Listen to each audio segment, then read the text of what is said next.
Não é algo frequente no cinema haver filmes que expõem os pobres sob um viés trágico na individualidade deles próprios. Isto é, não mirar no contexto em que eles vivem ou apenas em uma figura específica, mas sim na soma de indivíduos dentro de um espectro de subjetividade que habita em cada um deles. O que se vê por aí é ou um ataque às elites, classe média ou alta, ou um foco no ser humano por completo, como uma figura que abarca toda a humanidade. Aos privilegiados são muitos os retratos de um indivíduo ou grupo de mesquinhos, com vidas vazias ou algum desvio de caráter.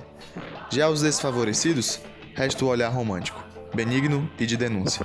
Feios, sujos e malvados, como o título sugere, buscam romper com isso e nos apresentam a representação burlesca do que mais sórdido possa existir entre os desprivilegiados. Se é a pobreza que define os personagens, acaba sendo o desejo pela riqueza que cria o motor narrativo entre eles. Glacinto Mazzatella, eu acho que é assim que pronuncia no italiano, é o pai de família que ganhou na loteria e agora é alvo de ganância de seus próprios familiares.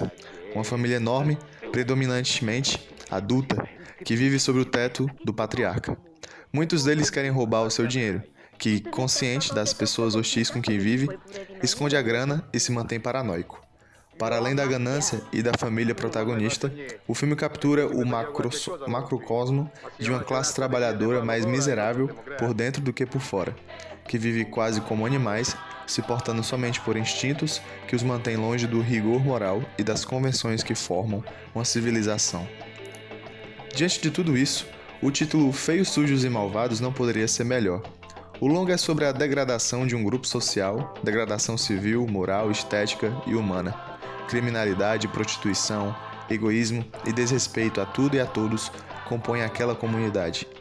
Em meio a todos esses problemas, uma primeira consideração que algum espectador pode fazer é mirar em questões puramente sociais, cuja única responsabilidade é das condições materiais de vida.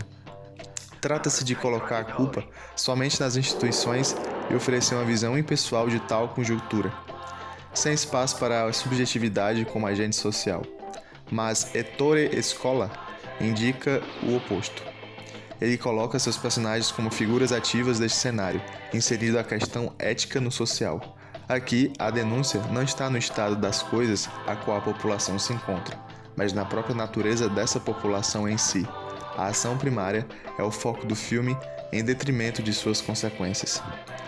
Ao recusar a abstração de respostas com questões que vêm de fora para dentro, Scola internaliza a problemática dentro do mundo prático de seus personagens. Dessa forma, vemos que é uma generalizada falta de apreço pelo próximo que, estranhamente, humaniza aquelas pessoas, mesmo que isso seja feito de uma maneira completamente tosca e sem maior complexidade. O filme não os humaniza para que tenhamos menos desprezo por eles, ou para terem mais densidade, mas sim para não terem um estigma de criaturas passivas que fazem o que fazem apenas por carências sociais. Não há paz na periferia onde aqueles sujeitos vivem. O aspecto de degradação é onipresente, asfixiante, e por isso mesmo não há normas básicas de convívio, o qual vai muito além da delinquência e afins, acompanhando também a mínima harmonia que deveria haver nos laços sociais. Percebemos a real natureza no comportamento daquele grupo através de forma condescendente que suas ações marginais se dão. Ao cometer furtos, os jovens não apenas cometem um crime, mas debocham das vítimas e parecem se divertir. Ao falar da sua condição de prostituta, uma moça caçoa do corpo da outra.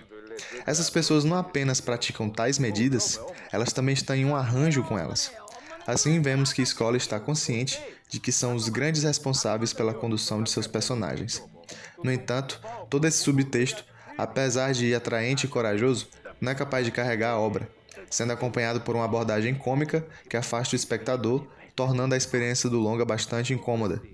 Esta abordagem cômica é algo convidativo a Feios, Sujos e Malvados, que apesar de partir um ponto de vista trágico, poderia se encaixar tranquilamente na unidade do filme, estabelecendo uma narrativa ácida que transforma a desgraça em uma tragicomédia.